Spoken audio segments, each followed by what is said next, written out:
Bien, je vais vous proposer qu'on démarre à l'heure, ce qui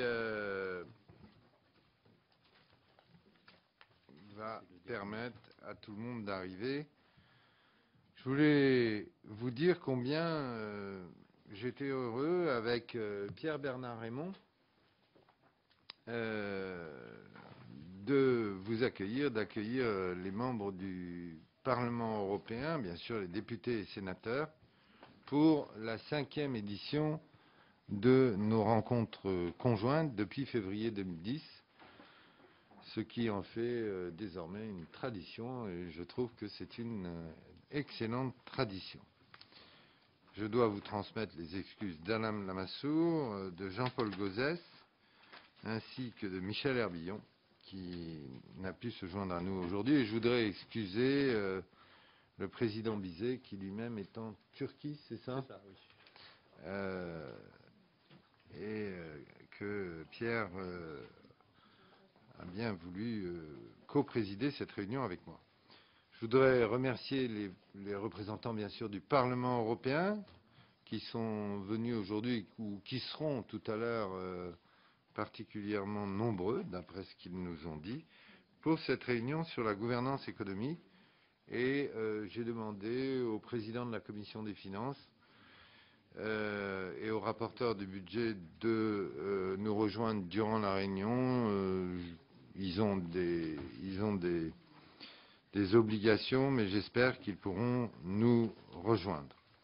Moi-même, je voudrais vous prier de m'excuser, mais c'est les difficultés du fonctionnement de l'Assemblée nationale. C'est qu'à 18h, nous avons dans l'hémicycle une réunion sur l'Union pour la Méditerranée avec le ministre des Affaires étrangères et européennes, que j'introduis moi-même. Donc, je serai obligé de vous quitter, mais Jérôme Lambert, vice-président, me remplacera très avantageusement. Notre débat économique et financier d'aujourd'hui entre parlementaires nationaux et européens est d'une part essentiel sur le fond et d'autre part intervient à un moment particulièrement opportun alors que des décisions essentielles ont été prises dans ce domaine par le Conseil européen et que la discussion sur les 6 textes du paquet gouvernance économique actuellement en discussion au Parlement européen progresse fortement pour une perspective d'adoption qui pourrait être espérée pour la fin du printemps. Nous en parlerons sûrement. Sur le fond, il faut s'arrêter un instant pour mesurer les progrès parcourus.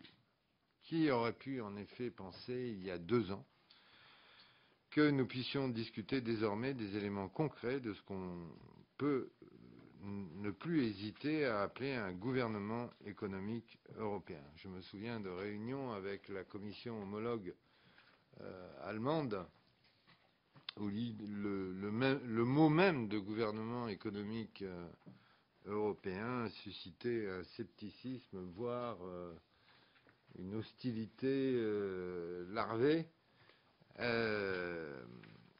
Et aujourd'hui, nous avons maintenant la possibilité de discuter très concrètement.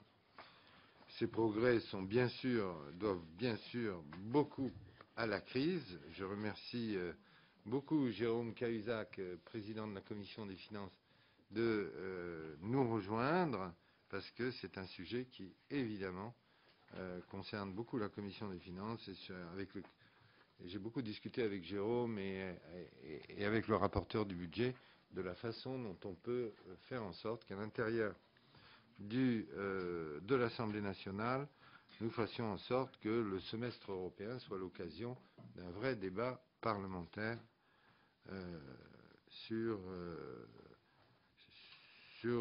la gouvernance.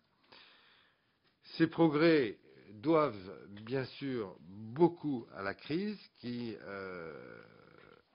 brutalement rappelé l'année dernière combien une monnaie unique non adossée sur un projet économique partagé pouvait nous rendre vulnérables. Mais je me félicite que l'Europe ne se soit pas contentée de colmater les brèches dans l'urgence et que le Conseil européen ait su approuver la semaine dernière un édifice complet fondé sur 2 piliers d'égale importance. D'une part, la convergence progressive de nos politiques économiques. C'est bien sûr une affaire de responsabilité collective et morale en matière de maîtrise des finances publiques, tant il est vrai que nous acquittons collectivement le prix des erreurs du passé et de la défiance des marchés par des taux d'intérêt plus élevés. Mais la réforme du pacte de stabilité va plus loin et tire heureusement les enseignements de la crise, ne se contentant pas de renforcer les sanctions, évolution indispensable, mais également en intégrant le fait que la vision étroite de la dette ramenée au PIB était beaucoup trop restrictive et ne permettait pas de prendre conscience des dangers systémiques, système bancaire, situation de l'immobilier, susceptibles d'affecter la zone euro, à l'exemple de ce qui s'est passé en Irlande. C'est l'objectif de la surveillance macroéconomique introduite par la réforme proposée. Nous évoquerons bien sûr précisément ces sujets à travers les textes relatifs à la gouvernance économique. Mais les projets européens vont plus loin. C'est tout le sens du pacte pour l'euro plus, qui là aussi constitue une étape essentielle, loin d'être acquise il y a quelques mois ou même quelques semaines. Tout d'abord parce qu'il exprime le fait reconnu par les 17 qu'avoir une monnaie commune implique un niveau d'obligation et de convergence renforcé. Ensuite, sur le fond, parce qu'il exprime l'engagement commun à remettre nos économies sur les rails de la compétitivité, sur la durée, au service de la croissance et de l'emploi. Grâce à des engagements précis et fermes, grâce à une évaluation régulière et ambitieuse entre pairs, sans pour autant aligner nos politiques sur des modèles figés et uniques. Je salue notamment le fait que le pacte pour l'euro ne vise pas seulement la maîtrise indispensable des finances publiques, l'évolution des salaires et des régimes de retraite, mais aussi la convergence fiscale, les investissements d'avenir en matière de recherche, d'éducation, d'infrastructure. Et l'action de la France a été, en ce domaine, déterminante. Je vous propose donc que nous débattions de ces questions de gouvernance économique dans un premier temps, en étant notamment particulièrement attentifs à notre responsabilité parlementaire commune dans le défi qui est l'enracinement démocratique de ces nouvelles procédures, dans le cadre du semestre européen qui s'applique cette année pour la première fois. Nous aborderons bien sûr dans ce cadre les 6 textes du paquet gouvernance économique et nos collègues du Parlement européen nous exposeront les points qui leur paraissent essentiels dans la discussion sur ces textes. Et ensuite, nous aborderons le deuxième pilier nécessaire d'un gouvernement économique équilibré, les aspects financiers, et d'abord celle urgente des crises des dettes souveraines. L'Europe, ici, au pied du mur, s'est montrée à la hauteur de ses responsabilités. Avec 440 milliards d'euros de prêts effectifs et même 500 milliards à partir de 2013, nous voilà solidement armés pour faire face aux éventuels assauts des marchés. Surtout, les modalités de fonctionnement du fonds sur le marché des dettes, comme s'agissant de l'implication du secteur privé, ont été clarifiées et renforcées. Nous pourrons aussi évoquer dans ce deuxième temps de notre débat les projets de taxes financières, comme les nombreuses et innovantes propositions sur les eurobonds, soit qu'ils financent des grands travaux européens, soit qu'ils couvrent une partie des dettes nationales, soit de manière, me semble-t-il, plus réaliste, qu'ils utilisent l'effet de levier de la Banque européenne d'investissement en garantissant des investissements d'infrastructures afin d'abaisser leur seuil de rentabilité pour le secteur privé. Là aussi, nous serons très intéressés d'avoir le point de vue des députés européens. Je vais donner donc sans plus tarder la parole au président Pierre-Bernard Rémond pour un mot d'accueil, et puis ensuite à Jérôme Cahuzac qui a eu la gentillesse de nous rejoindre, et ensuite je passerai la parole à Christophe Carèche qui introduira le premier sujet puisqu'il est rapporteur au sein de notre commission sur le sujet de la gouvernance économique. Et je vous renouvelle toutes mes excuses si je suis obligé de vous quitter vers 6h moins le quart, puisque j'ai ce débat sur l'Union pour la Méditerranée dans l'hémicycle. Pierre. Très bien. Bien, Monsieur le Président, cher ami, Mesdames et Messieurs, chers collègues, Effectivement, le président de notre commission, Jean Bizet, est actuellement en mission en Turquie et je suis donc amené à sa demande à représenter ici cette commission. Je voudrais simplement vous remercier de votre accueil et vous dire à nouveau le plaisir que toutes les sénatrices et sénateurs éprouvent à cet échange de vues que nous allons avoir sur une question fondamentale, sur une étape très importante en matière de construction européenne. Et sachant que tu dois nous quitter à 18 heures, je ne serai pas plus long. Et encore une fois, merci à toutes et à tous pour votre participation et votre collaboration. Merci, Monsieur le Président. Chers collègues, les États et les banques sont liés par un pacte fatal révélé par la crise financière qui a plongé les États dans une crise des finances publiques comme le continent n'en a pas connu depuis la grande crise dite de 29. On l'a vu dans le lien entre les États et les banques, car la faillite de la Grèce aurait précipité la faillite de nombreux établissements bancaires, mais on le voit aujourd'hui avec l'Irlande, peut-être demain avec l'Espagne. La faillite d'une partie de l'économie, et en tout cas du secteur bancaire, peut mettre un pays à genoux, et c'est malheureusement, je le répète, le cas de l'Irlande. Ce que l'on constate dans les deux cas, c'est que les marchés n'ont pas en fait joué le rôle de stabilisateur, si l'on veut bien se souvenir que ceux-ci considéraient qu'au sein de la zone euro, tous les États devaient bénéficier de taux d'intérêt sinon identiques, en tout cas très comparables, lors même que les économies, prenons deux extrêmes, celle de la Grèce et celle de l'Allemagne, lors même donc que les économies n'avaient que peu à voir en termes de respect, ne serait-ce que des traités signés par chacun de ces deux pays. L'équilibre fondé donc à la fois sur la supposée pertinence des marchés et d'autre part sur les engagements des États à respecter un certain nombre de normes en termes de stock de dette rapporté au produit industriel brut ou en termes de déficit public annuel. Cet équilibre fondé à la fois sur un engagement des États et sur la supposée pertinence des marchés, disais-je, cet équilibre s'est donc révélé un équilibre illusoire et en réalité d'une très grande instabilité dès lors que la crise intervenait. Dans l'urgence, les États ont su réagir avec une interprétation des principes du traité que je qualifierais de pragmatique, puisque, en dépit de la clause interdisant le rachat, les dettes souveraines l'ont été rachetées, certes sur le marché secondaire, mais l'ont été par la Banque centrale européenne, celle-ci veillant ultérieurement à ne pas laisser sur le marché européen un niveau de monnaie lui paraissant compromettre son objectif d'inflation. La mise en place de plans de soutien à la Grèce et à l'Irlande ont été les deux exemples à ce jour les plus évocateurs, de même que la création du Fonds européen de stabilité financière. Ceci étant dit, deux questions se posent.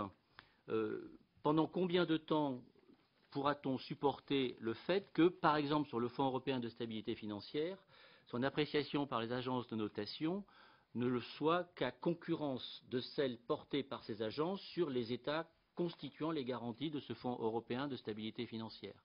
Nous le savons, ce fonds ne dispose de la meilleure des notations qu'à concurrence des garanties apportées par les États disposant eux-mêmes de cette notation et pas davantage, ce qui d'ailleurs a contraint les États à augmenter le niveau de ce fonds afin de faire face à ces éventuelles obligations.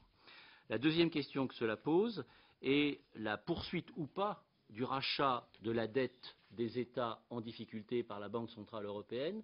Chacun sait que la Banque centrale ne souhaite pas persévérer dans cette politique, même si les États, eux, semblent le demander. On peut même aller plus loin et s'interroger sur la possibilité qui lui serait offerte et qu'elle mettrait en œuvre de racheter non seulement sur le marché secondaire, mais également sur le marché primaire. La différence entre la Banque centrale européenne et le Fonds européen étant que la Banque centrale dispose, elle, de fonds illimités et a la possibilité de casser les reins à la spéculation qui se fait non contre l'euro, mais contre les CDS attachés au titre de dette souveraine de chaque État. Cette question se pose car il ne sera pas possible pour l'Europe de compenser les effets d'une prophétie autoréalisatrice que l'on a déjà vue se concrétiser dans au moins deux cas, trois probablement avec le prochain du Portugal, prophétie auto-réalisatrice qui voit les marchés anticiper une crise de solvabilité pour justifier la crise de liquidité, amenant les États à se substituer à l'État concerné et considéré a priori comme défaillant. De surcroît, l'aide apportée par les États doit effectivement être une aide et ne pas être considérée comme une punition. Soit on aide un État, soit on le punit. Et je ne crois pas que l'on puisse poursuivre les deux objectifs, aider cet État à résoudre sa crise de liquidité pour ne pas connaître une crise de solvabilité et en même temps lui imposer des taux d'intérêt dans le cadre de cette aide qu'objectivement chacun sait qu'il ne pourra respecter au regard de la différence entre son taux de croissance économique et le taux d'intérêt ainsi imposé. Restera, ces questions-là éventuellement réglées, celle des euro-obligations. Elles ne peuvent s'envisager que lorsque les procédures de discipline d'autres auront été mises en place, car les eurobonds ne doivent pas être le moyen pour certains États d'échapper à un assainissement de leurs finances publiques, dont on sait qu'il est indispensable, même si l'on sait aussi qu'il ne peut se faire dans des conditions qui s'avéreraient inacceptables pour les populations concernées. La modification du pacte de stabilité et de croissance, mon collègue Pierre Lequillier y a fait référence, est aujourd'hui discuté, le pacte pour l'euro plus. Il a rencontré dans un premier temps un succès divers, puisque M. Van Rompuy avait lui-même indiqué que dans les modalités, il lui semblait préférable de fixer des objectifs aux États plutôt que les moyens d'atteindre cet objectif. Il semble que l'on se rapproche davantage de ce qui était convenu entre la France et l'Allemagne, en indiquant les sujets sur lesquels les États auraient des réformes structurelles à faire, qu'il s'agisse de la réforme des retraites ou qu'il s'agisse de la désindexation éventuelle des salaires sur l'inflation. On peut se demander si la vision qu'en a M. Van Rompuy n'est pas plus pertinente et s'il ne faut pas laisser aux États le soin de choisir les meilleurs moyens pour atteindre un objectif plutôt que d'imposer à tous ce qui serait une recette jugée universelle, mais néanmoins perçue parfois comme contestable par les populations qui font l'objet de ce traitement-là. Enfin, une question ne peut être éludée. Comment faire porter aux investisseurs, aux établissements financiers qui ont largement bénéficié, c'est peu dire, des interventions des États, une partie de la charge des ajustements budgétaires? Autrement dit, est-ce seulement aux populations à assumer le coût de ces ajustements budgétaires, ce coût exorbitant à l'occasion, ou n'est-ce pas aussi aux investisseurs à accepter que les gains envisagés ne soient pas exactement ceux qu'ils espèrent, bref, leur demander de participer eux aussi à cela. Le seul moyen en l'espèce qui pourrait être utilisé est celui de la fiscalité par la taxation des bénéfices liés au retour à de meilleures fortunes ou par la taxation des transactions financières dès lors que les mesures seraient prises à un niveau pertinent, c'est-à-dire au moins binational, et chacun sait qu'une initiative non pas franco-allemande, mais allemande et française est en cours de réflexion, en tout cas entre certains partis de gouvernement de ces deux pays. Voilà, Monsieur le Président, les quelques mots que je voulais dire en m'excusant si j'ai été à mon tour un peu long. Non, merci beaucoup, Jérôme. Je voudrais donc passer la parole à Christophe Cahache. Merci, Monsieur le Président. Peut-être d'abord une remarque liminaire pour dire que la question du gouvernement économique européen se pose en réalité depuis la création de l'euro. Beaucoup avaient dit à ce moment-là qu'il était difficile de faire une monnaie unique sans parallèlement avoir des instruments de cohérence et de coordination sur le plan économique. Mais c'est surtout les faits. La crise d'abord, évidemment, mais aussi le fait que durant ces dernières années, les trajectoires économiques des différents pays européens ont divergé, certains choisissant des modèles économiques liés à la modération salariale, à la compétitivité et à l'exportation. Je pense évidemment essentiellement à l'Allemagne. D'autres voyant durant cette période une dégradation de leur compétitivité. La crise plus cette divergence explique aujourd'hui effectivement la situation dans laquelle se trouve l'Europe et la nécessité pour elle de réagir.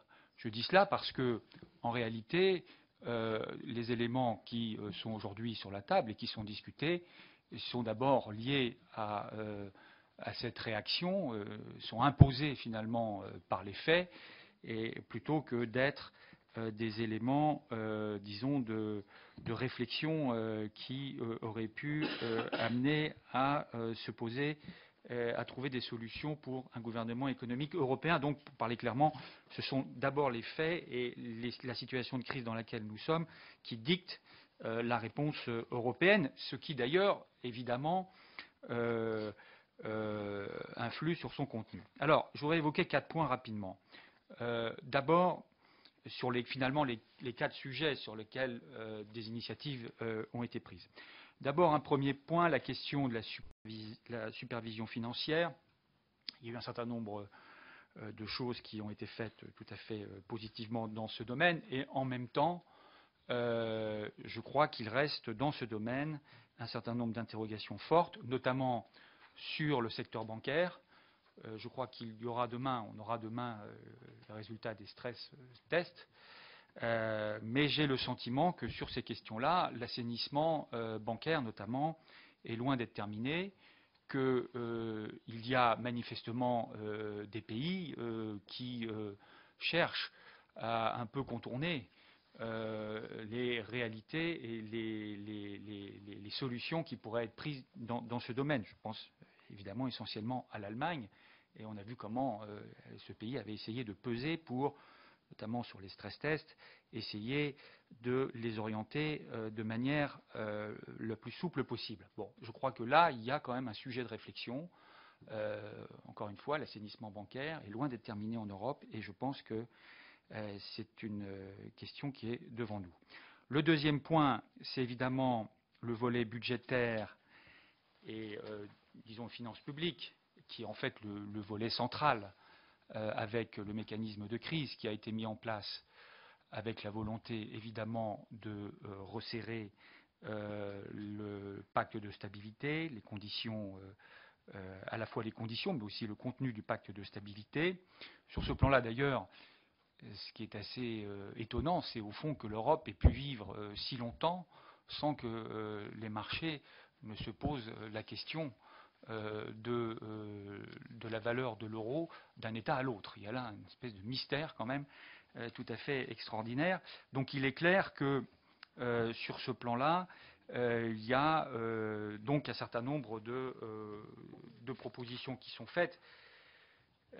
Alors, la proposition, elle a été confirmée d'ailleurs au dernier Conseil, c'est quand même un ajustement budgétaire et financier extrêmement volontariste. C'est le moins qu'on puisse dire. Donc, la question est de savoir comment les pays vont pouvoir mener cet ajustement, parce qu'il représente, je crois, 1,5 point ou 2 points de PIB, par exemple pour ce qui concerne la France. Et donc, il y a là quand même un défi, pour le moins, pour les pays européens, qui paraît, pour un certain nombre d'entre eux, il faut le dire, un peu hors de portée. L'outil principal, c'est le semestre européen. Il faut évidemment aussi en dire un mot, on en a beaucoup parlé ici. À titre personnel, je trouve que c'est une mesure qui est tout à fait justifiée, dès lors qu'elle vise à mettre en cohérence, et ça je crois qu'on peut tous faire le même constat, en cohérence les engagements pris par un pays et ce qu'il met en place dans la réalité de ses choix budgétaires. Bon. Et là je pense que le semestre européen est un outil de cohérence tout à fait pertinent. La question est de savoir, nous l'avions soulevé, comment les parlements européens nationaux pouvaient être plus intégrés dans ce dispositif. Alors je ne sais pas s'il y a des choses prévues, la réunion a été actée, oui c'est ça, bon d'accord. Donc effectivement sur ce plan-là, il y a eu un certain nombre d'avancées intéressantes. Mais voilà. Alors si j'ai bien compris, nous aurons au mois de mai donc le première étape du semestre européen qui va s'enclencher. Le troisième point, c'est le volet macroéconomique. Alors, c'est un volet nouveau, avec la volonté d'élargir la question et de ne pas simplement se concentrer sur les problèmes budgétaires. Il y a dans ce domaine un certain nombre de propositions. La Commission y travaille, notamment avec un engagement d'élaborer un certain nombre d'indicateurs. Je ne sais pas trop d'ailleurs où en est ce travail, mais avec la volonté d'essayer de déterminer, de définir un certain nombre d'indicateurs qui aillent encore une fois au-delà des indicateurs budgétaires et financiers. La vraie question qui devrait être posée, mais qui ne l'est pas pour le moment, c'est quand même la question des divergences de politique économique, des divergences de trajectoire en termes économiques et notamment de compétitivité. Et sur ce plan-là, on a quand même le sentiment que on ne s'attaque pas vraiment à la question des pays qui, d'un côté, ont des excédents considérables, les accumulent, et de l'autre, de ceux qui ont des déficits. Sur ce plan-là, il est clair que c'est, à mon avis, la question centrale, et c'est la question qui devrait être posée, car tant qu'on n'aura pas réglé ce problème, il paraît quand même illusoire de penser que nous aurons une coordination efficace en matière macroéconomique. Et donc, je crois qu'il faut que cette question soit posée, de même que devrait être posée dans ce volet-là la question des outils de relance économique, surtout par rapport à une volonté d'ajustement budgétaire très important, et donc, par exemple, la question du budget européen et de ce qu'on peut faire avec le budget européen. Enfin, le quatrième point, c'est le mécanisme de crise. J'en termine, c'était trop long, évidemment. Sur le mécanisme de crise, il y a les décisions qui ont été prises au dernier Conseil, avec à la fois la prorogation et même le renforcement du fonds de stabilisation, plus la mise en place du mécanisme de crise à partir de 2013. L'interrogation que j'ai par rapport à cela, c'est évidemment qu'à partir du moment où, en 2013, on rentre dans un mécanisme qui implique les détenteurs de dettes, qui les intéressent, entre guillemets, aux difficultés que pourrait rencontrer tel ou tel pays, il me semble difficile de ne pas, à ce moment-là, remettre un certain nombre de compteurs à zéro, parce que je ne vois pas comment, effectivement, un certain nombre d'investisseurs vont accepter de continuer à financer les dettes de tel ou tel pays si, par ailleurs, il n'y a pas un certain nombre de garanties. Donc, pour parler clairement, il me semble que la situation d'un certain nombre de pays devra être inévitablement revue avant 2013 si on veut que ce mécanisme de crise ait une certaine pertinence. Du coup, je passe la parole à Pervenche Berès. Si on pouvait essayer de se tenir dans les 5 minutes prévues par l'accord que nous avons passé ensemble. Merci, Monsieur le Président. Je vais essayer de m'y tenir.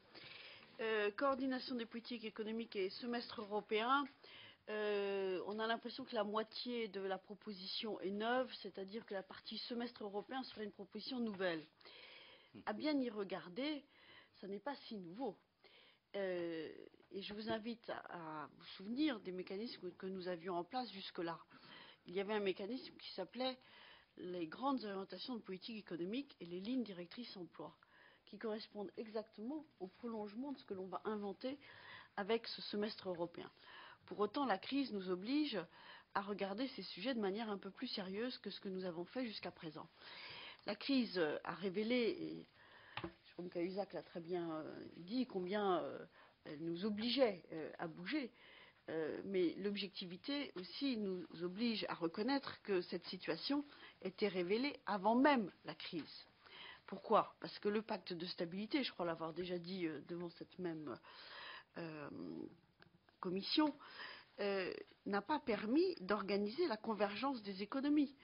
Alors que les critères de Maastricht avaient organisé la convergence d'économies pour le passage à l'euro, le pacte de stabilité qui devait lui succéder dans le travail de convergence des économies n'a pas permis cette convergence et a au contraire autorisé l'installation de divergences entre les économies de l'Union européenne, notamment de sa zone euro, devenues insoutenables en période de crise. Et l'objet du semestre européen et de ce nouveau cycle de pensée autour de la coordination des politiques économiques est bien l'idée de corriger cela.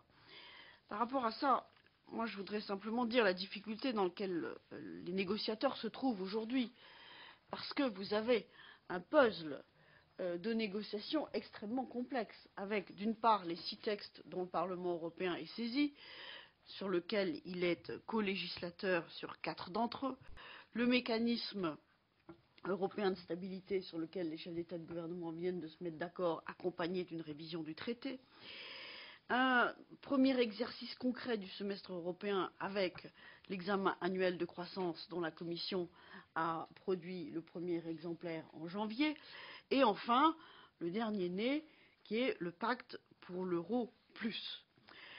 Alors moi je veux simplement pour qu'on ait dans la discussion bien des repères, parce que encore une fois tout ça ne naît pas de nulle part. Le semestre européen, c'est la requalification de ce que nous avions autour des grandes orientations de politique économique. Et je dis ça parce qu'il faut essayer de savoir pourquoi est-ce que ça n'a pas marché et pourquoi ça pourrait marcher demain. Parce que c'est bien ça la question intéressante. Et dans le dernier né de ce week-end, qui est le plus pour le pacte pour l'euro plus, j'y vois exactement l'équivalent de ce que Lionel Jospin avait obtenu lorsque l'on avait inventé le pacte de stabilité et de croissance. C'est exactement la même situation.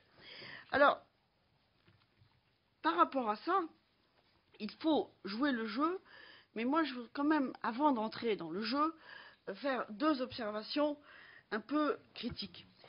La première, c'est que aujourd'hui, rien n'est défini qui me conduit à penser que ça va mieux marcher demain. Pourquoi ? Parce que tout le mécanisme qui est proposé est un mécanisme de surveillance, avec des sanctions. Et on a vu la difficulté de mettre en place une telle structure pour la coordination des politiques économiques.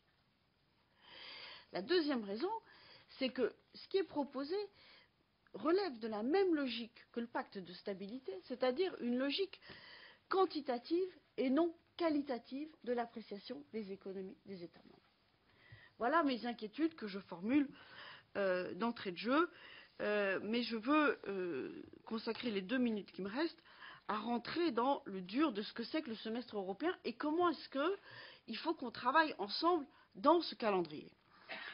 L'exercice est borné par 3 étapes importantes.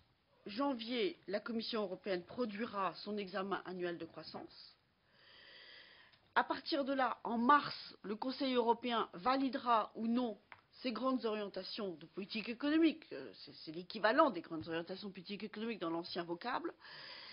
Et en fonction de ça, les États membres présenteront à la mi-avril leur plan national de réforme sur lequel la Commission proposera des validations qui seront elles-mêmes ratifiées lors du Conseil européen de printemps, quitte à ce que les États membres ensuite mettent tout ça en œuvre dans la deuxième partie de l'année. Pour les parlements, il y a un vrai débat de savoir quand et comment nous devons intervenir. Et je n'ai pas encore arbitré en tant que rapporteure sur le semestre européen pour le Parlement européen, parce que j'ai quand même le sentiment que si on veut que tout ça marche, il ne suffit pas que les parlements nationaux réagissent aux recommandations que feront la Commission, que fera la Commission. Et l'idée de ce rendez-vous de mai, moi, me semble très tard. Parce que le moment où l'ensemble du processus démarre, c'est l'examen annuel de croissance présenté par la Commission en janvier. Et le moment où on imprime la marque sur l'orientation de politique économique que l'on veut, c'est avant le Conseil européen de printemps. Et donc, moi, je nous invite à réfléchir, parce que je pense qu'il faut intervenir dans les 2 moments. Alors, sans doute sous des formes différentes, parce qu'on ne peut pas organiser 2 fois une semaine européenne ou une mini-convention, je ne sais pas, enfin, beaucoup de créativité seront à l'œuvre. Mais il faut pouvoir envoyer un signal au Conseil européen de printemps par rapport aux grandes orientations de politique économique ou à l'examen annuel de croissance présenté par la Commission d'une part, et d'autre part, il faut pouvoir vérifier que les parlements nationaux disent voilà, ce que la Commission propose, ça nous va ou ça ne va pas. Je ne vais pas être plus longue parce que je ne voudrais pas que le président me coupe la parole. Je voudrais simplement. C'est ce que j'allais faire. Je voudrais simplement dire un dernier mot, c'est qu'on ne peut pas inventer ou élaborer sur toutes ces propositions en oubliant que l'Union européenne se dote en principe d'une stratégie qui est la stratégie UE 2020. On ne peut pas complètement décrocher de la façon dont les États membres ensuite mettent en œuvre leur budget national. Merci, monsieur. Alors, sur la question de la date, je dois dire que c'est un débat qu'on a eu avec Jérôme Cahuzac et avec Gilles Carrez. Et bon, la solution que tu proposes, qui est les deux, ce qui n'est pas évidemment pratique, mais en fait, la Commission des finances avait préféré mai à avant. Bon, donc c'est un débat qu'on peut avoir. Je passe la parole à Constance Legris, qui a produit un rapport sur chemin sur une politique économique européenne. Et je vais vous dire qu'ensuite, ce qui est prévu par le programme, c'est Sylvie Goulard, Jean Gobert, Pascal Canfin, Patrick Le Yaris et celles et ceux qui souhaiteront s'inscrire. Il y a Marietta Carmanli qui m'a fait savoir qu'elle le souhaitait. Constance Legris. Merci, Monsieur le Président. Tout d'abord, en préambule, je voulais vous remercier, Monsieur le Président, ainsi que le Président de la Commission des Affaires européennes du Sénat, représenté ici, pour votre invitation. Encore une fois, nous sommes nombreux, nous, parlementaires européens, des différents groupes parlementaires présents à Strasbourg et à Bruxelles, à avoir répondu favorablement à votre invitation, ce qui, je pense, atteste de l'attachement que nous témoignons au renforcement du lien entre parlementaires nationaux et parlementaires européens. Je tenais à le dire encore une fois parce que ces réunions sont pour nous très importantes et a fortiori quand on parle de gouvernance économique européenne, la nécessité que nous, représentants des citoyennes et des citoyens d'Europe, nous nous rencontrions, nous débattions, nous échangions, nous essayions d'élaborer des bonnes pratiques communes s'avère absolument indispensable. Donc cette rencontre sur ce sujet-ci particulièrement est particulièrement pertinente. Donc encore une fois, merci. Je ne vais pas être trop longue, je voulais juste partager quelques réflexions avec vous. Vous y faisiez allusion, j'ai effectivement avec Henri Plagnol, député à l'Assemblée nationale, remis il y a quelque temps un rapport pour un chemin vers un pilotage économique européen au président de la République, mais je ne vais pas entrer dans le détail des propositions que nous faisions, dont certaines sont des propositions, je dirais, conçues à court et moyen terme, et donc d'autres sont des propositions lancées, je dirais, dans une perspective beaucoup plus lointaine, dont nous sommes bien conscientes qu'elles ne sont pas du tout mûres, qu'elles nécessiteraient de nombreuses et importantes modifications des traités, mais il s'agissait juste de poser quelques balises. Alors, pour ce qui est de l'actualité, donc le semestre européen et puis les récentes décisions actées par le Conseil européen des 24 et 25 mars, je voulais tout d'abord dire que nous, en tout cas, parlementaires européens du groupe Parti populaire européen, et nous sommes plusieurs ici cet après-midi, nous avons salué avec vraiment beaucoup de vigueur et beaucoup de force le pacte pour l'Euro plus. Il nous semble que ce document, qui s'insère bien sûr dans une stratégie globale, également le paquet législatif pour la gouvernance économique européenne et d'autres instruments de renforcement de la coordination de nos politiques économiques et budgétaires, est une avancée décisive. Je crois qu'il faut le dire et le redire. Une avancée décisive, alors bien sûr, née de la nécessité de faire face aux crises, née de la nécessité de répondre aux défis nouveaux qui sont tous les jours placés sur la route de l'Union et sur la route de nos États membres, mais néanmoins nous avons tenu, et je le redis avec force, à souligner l'expression d'une volonté politique forte, et ça c'est nouveau par rapport, et j'ai bien entendu et écouté avec intérêt ce que disait Pervenche Berès, il y avait effectivement avant des instruments, des rendez-vous, etc., mais qui, je crois, n'avaient pas la force politique de ce pacte, la force politique de cet engagement des chefs d'État et des gouvernements, auquel d'ailleurs la Commission et d'autres institutions européennes souscrivent, et dans lesquelles elles vont d'ailleurs pouvoir trouver toute leur place. Il ne s'agit pas uniquement d'un engagement de chefs d'État et de gouvernement conclu, je dirais, sur un mode intergouvernemental. Il y a également, et c'est écrit noir sur blanc dans le pacte pour l'Euro plus, toute la faculté aux autres institutions de jouer leur place et de piloter, encore une fois, pour reprendre une expression qui m'est chère, la mise en œuvre et en tout cas l'accompagnement de ces engagements et de ces préconisations.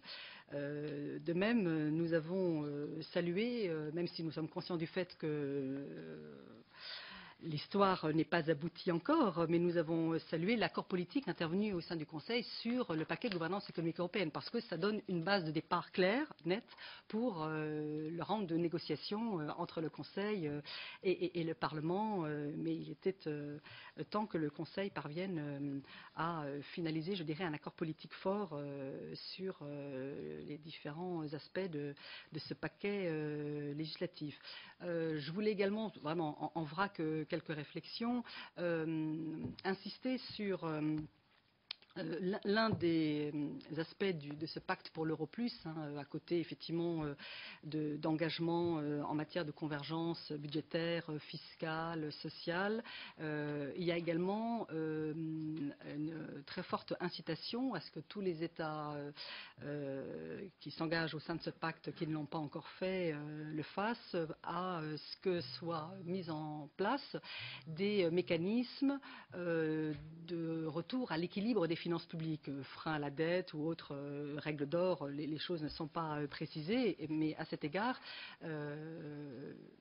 il y a là aussi une avancée significative que d'ailleurs le gouvernement français a traduit dès le 16 mars en adoptant au Conseil des ministres un projet de loi constitutionnelle pour l'équilibre des finances publiques. Donc là aussi, je crois qu'il y a l'énoncé d'une volonté politique forte, et ça c'est vraiment novateur, et puis à côté de cela, des actes concrets qui sont posés très très vite. Je voudrais terminer, avant que le Président ne me coupe le micro, par la question, c'est ce que j'évoquais en préalable, de la légitimité démocratique et du rôle des parlements nationaux et du Parlement européen. Alors, il y a bien sûr cette rencontre des commissions des finances, commission des budgets envisagée pour le mois de mai, quelle que soit l'appellation que l'on va donner à cette rencontre. Nous avions, nous, dans notre rapport, Henri Plagnol et moi-même, reprenant en cela ce qu'avait préconisé Alain Lamassoure en son temps, que vous aviez vous-même, je crois, repris dans vos propositions, proposé une conférence des finances publiques européennes.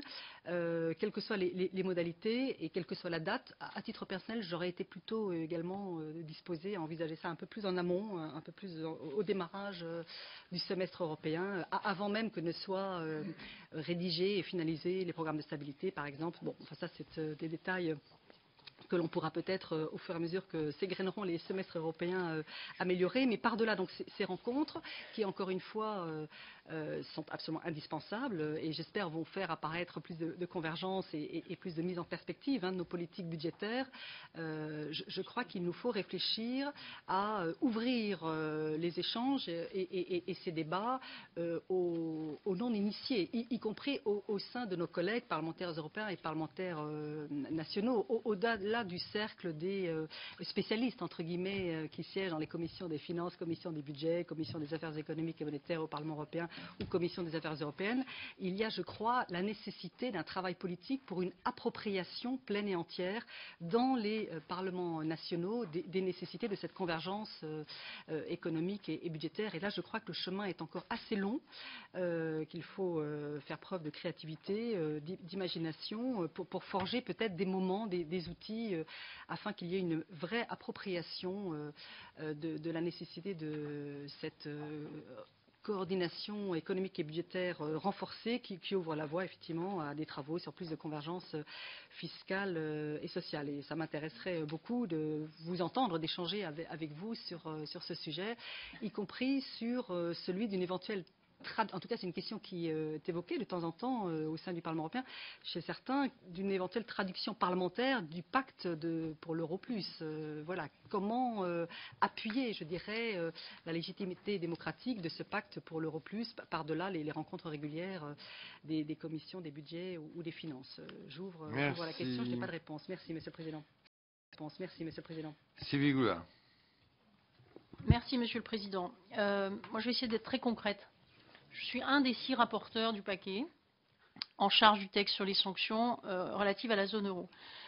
Nous avons déposé nos rapports en décembre. Nous avons eu 1800 amendements. Nous essayons de faire un texte de compromis pour un vote en commission Econ à la mi-avril. Les trilogues pourront commencer dès qu'il y aura eu la position du Parlement et avec l'objectif de finir en juin. Je ne sais pas si on pourra le tenir. Les questions sont sensibles, ça a été dit. Je voudrais faire des remarques très brèves. Le premier sujet sur lequel il va falloir arriver à trouver un compromis, c'est l'équilibre entre la discipline et la croissance. Je crois que chacun est conscient qu'il faut en effet que nous cessions de violer en partie, du moins dans certains États, les règles du pacte de stabilité et de croissance, mais il ne s'agit pas d'étrangler les populations.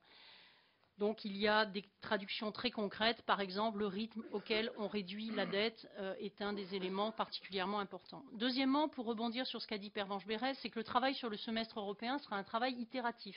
Pervenche est chargé d'un rapport d'initiative sur cette question, mais d'ores et déjà, les rapporteurs du paquet ont introduit un certain nombre de dispositions sur le semestre européen. Et c'est pour ça que je remercie notamment tous ceux d'entre vous qui ont bien voulu venir aux échanges que nous avons eus en commission Econ, Monsieur le Président Cahuzac, mais d'autres aussi, parce qu'il est absolument indispensable de faire ça ensemble et en bonne intelligence. Mais je crois qu'effectivement, on est dans un tâtonnement, c'est la première année. On va mettre des dispositions, il y aura des clauses de révision et bien sûr, il y aura tout le travail que Pervenche va faire au-delà de ce que les rapporteurs auront mis directement dans le paquet. Troisième point qui, moi, me préoccupe et je crois qu'il faut vraiment dire les choses. Nous assistons en ce moment à un risque de fracture nord-sud de l'Europe. Et ce risque me paraît pour la France particulièrement difficile et douloureux. Il y a des exigences de discipline qui viennent de pays qui ont respecté assez scrupuleusement les règles. Il y a des demandes d'appel d'air de la part de pays qui sont dans de grandes difficultés. J'ai l'impression que nous, Français, on est un peu entre les deux. Et qu'à la fois par la relation que nous avons avec les Allemands et par une certaine possibilité d'entendre les gens du Sud, nous devons absolument arriver à faire tenir ensemble la zone euro. Très sincèrement, ce qui se passe en ce moment dans des pays comme la Finlande, par exemple, ce qui se passe aux Pays-Bas, la dureté de la discussion se répercute sur notre travail au sein du Parlement. Donc c'est une chose sur laquelle je voulais attirer votre attention. Il y a l'Allemagne, bien sûr, il y a la France, mais il y a aussi d'autres pays, qu'ils soient du côté des AAA qui font tenir, comme l'a dit Jérôme Cahuzac, le fonds, ou qu'ils soient du côté des pays qui sont demandeurs. Et là, la demande d'automaticité dans les sanctions est extrêmement forte dans les pays du Nord, avec des traces qui ont été laissées par ce que la France et l'Allemagne ont fait au début des années 2000, c'est-à-dire échapper à l'application des procédures de déficit excessif. Il faut savoir que c'est dans les esprits. Je crois qu'il ne faut pas revenir en arrière de manière négative, mais il faut savoir que c'est dans les esprits et qu'il y a cette demande très forte de limiter la possibilité d'avoir des discussions au Conseil. D'un autre côté, moi je partage tout à fait les interrogations de ceux qui trouvent que les systèmes automatiques ne sont pas forcément les plus appropriés. Il y a évidemment la nécessité de faire du cas par cas, il y a évidemment des situations qui sont différentes et donc il va falloir qu'on essaie de trouver un équilibre là-dessus. Pour ma part, je suis très préoccupée par un aspect du débat sur le gouvernement économique qui est assez peu évoqué en France, beaucoup en Allemagne. Et c'est l'une des raisons pour laquelle les Allemands, pendant longtemps, ont été réticents, au-delà de la volonté de préserver l'indépendance de la Banque centrale, par exemple. C'est l'idée qu'en Allemagne, quand vous dites le mot gouvernement, on pense responsabilité devant un Parlement. Et encore une fois, je pense que cette question, il faut que nous l'abordions tous ensemble, Parlements nationaux et Parlement européen. Il ne s'agit pas de créer une accountability directe devant le Parlement européen. Ce n'est pas ça la question. Mais le problème des 10 dernières années, c'est que le Conseil, Tommaso Padoa-Schioppa l'a souligné plusieurs fois dans ses écrits, le Conseil était à la fois le contrôleur et le contrôlé. Et ça ne peut pas marcher complètement. Donc il faut qu'on invente un nouvel espace dans lequel on arrive à créer une nouvelle forme de légitimation qui sera forcément originale, qui n'entrera pas dans les catégories préconçues, qui doit se faire à la fois au niveau national et au niveau européen. J'insiste vraiment, pourquoi est-ce qu'il faut qu'il y ait une part de légitimation au niveau européen?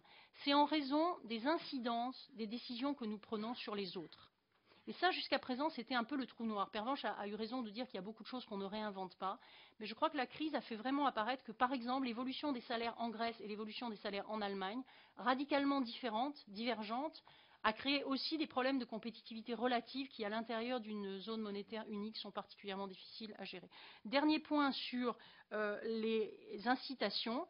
Pour ma part, j'ai mis dans mon rapport la question des eurobonds, y compris pour la réduction de la dette, dans une forme extrêmement sévère, qui est une idée qui a été développée par le think tank Bruegel. Je rentrerai dans les détails si ça vous intéresse, mais qui consiste à séparer la dette en deux, une partie bleue, une partie rouge. Sur la partie bleue, qui est entre parenthèses licite, on peut mettre des fonds en commun. Sur la partie rouge, chacun reste responsable. Ce que je veux dire, c'est qu'évidemment, c'est un autre sujet que les bons et l'endettement qui ont été évoqués tout à l'heure et dans le rapport de M. Carrèche et de M. Herbillon. Je pense qu'il est très important, et je termine là-dessus, moi c'est la raison pour laquelle je me bats, il est très important que dans la réforme de la gouvernance économique, on ne perde pas de vue la dimension externe de l'euro, sa dimension globale, la création d'un marché susceptible d'attirer des investisseurs du monde entier, que ce soit après pour financer de la dette ou financer des investissements. Mais à l'heure actuelle, nous avons fait une monnaie commune et nous ne bénéficions pas des effets positifs que représenterait la création d'un marché liquide des obligations. Le Bund allemand, c'est 1 000 milliards d'euros à la louche. Les Américains ont un marché du T-bond qui est de 8 000 milliards d'euros, enfin, ou de dollars, enfin, peu importe les ordres de grandeur exacts. Si on passait à un marché qui serait intégré, on pourrait en Europe attirer 5 à 6 000 milliards d'euros, de dollars, selon comment on compte. Pour vous donner un ordre de grandeur, la Chine cherche à placer 2 500 milliards de dollars qui, pour l'instant, vont essentiellement aux États-Unis parce qu'il n'y a pas de produits liquides et sûrs équivalents. Donc ça, c'est la raison pour laquelle je crois qu'un pays comme la France, qui assure en ce moment la présidence du G20 et qui a une vision globale de l'avenir du système monétaire mondial, ne devrait pas perdre de vue. Merci. Merci beaucoup. Jean Gobert. Oui, merci Monsieur le Président. Très rapidement, je voudrais simplement dire que j'ai participé à cette fameuse réunion qu'évoquait Sylvie Goulard il y a un instant, que nous étions 2 parlementaires français. Je trouve que, j'allais dire que 2 parlementaires français, je crois que ça aurait été plus important que nous soyons plus nombreux. Ceci dit, oui, 2 députés, pardonnez-moi. Oui, j'ai oublié que les sénateurs étaient aussi parlementaires. Les sénateurs, c'est des parlementaires. Pardon, monsieur le sénateur. Pardon, monsieur le sénateur. Voilà.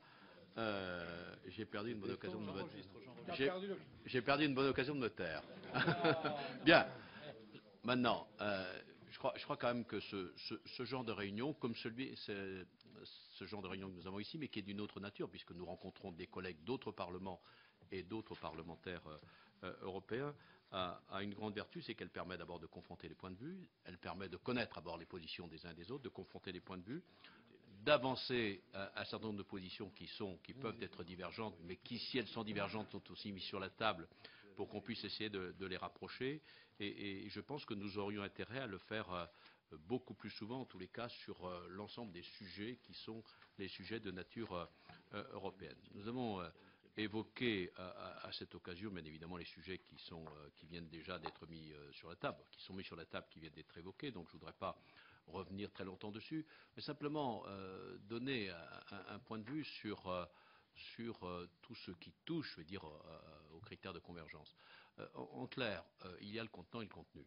Le contenant, je crois qu'on peut tous être d'accord, même si on peut tous s'interroger sur le rythme qu'on demande aux uns aux autres, parce qu'on connaît tous la vieille formule, la potion peut peut-être guérir le malade, mais il sera mort, ou il peut être mort. Et la crainte, c'est que la potion soit tellement difficile qu'il y ait beaucoup de dégâts. C'est ce qu'on voit d'ailleurs dans un certain nombre de pays où on a mis en place un certain nombre de règles d'assainissement violentes.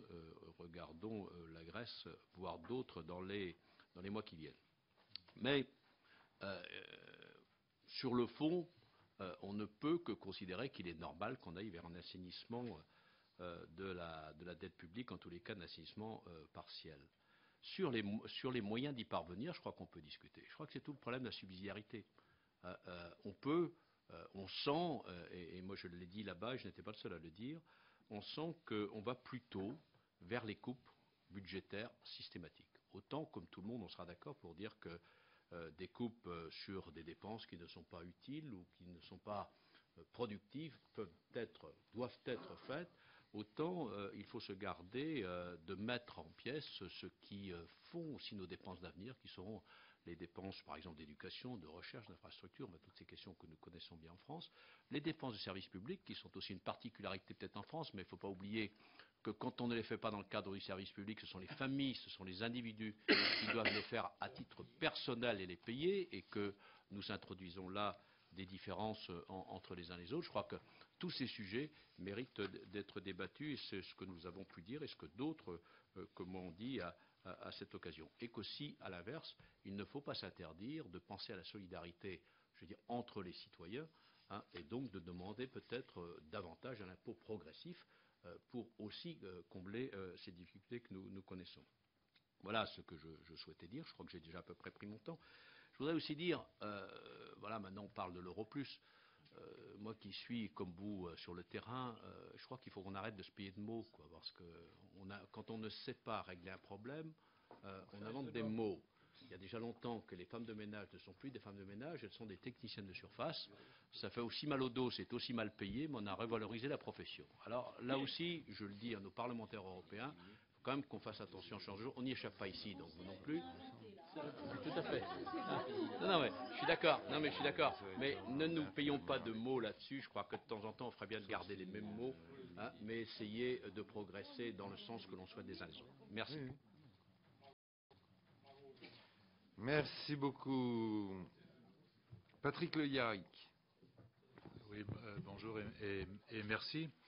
Je suis plutôt proche de ce qui vient d'être dit, de ce qui a été dit tout du long auparavant. Je suis assez inquiet avec cette affaire. D'abord, c'est quelque chose qui se fait dans l'indifférence générale. En catimini quasiment. On nous avait dit qu'on ne pouvait plus modifier le traité de Lisbonne.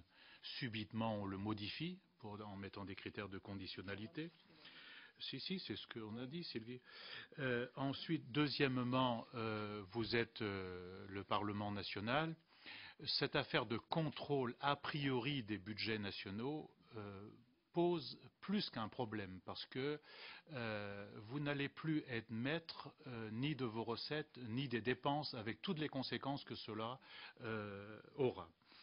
Donc je ne suis pas du tout un souverainiste, mais il y a quand même une question qui est posée. Les électrices et les électeurs, et vous élisent des parlements nationaux pour des choix. Ils peuvent aller dans un sens ou dans un autre, peu importe, mais dès lors qu'on n'en aura plus la maîtrise, quelles conséquences cela aura.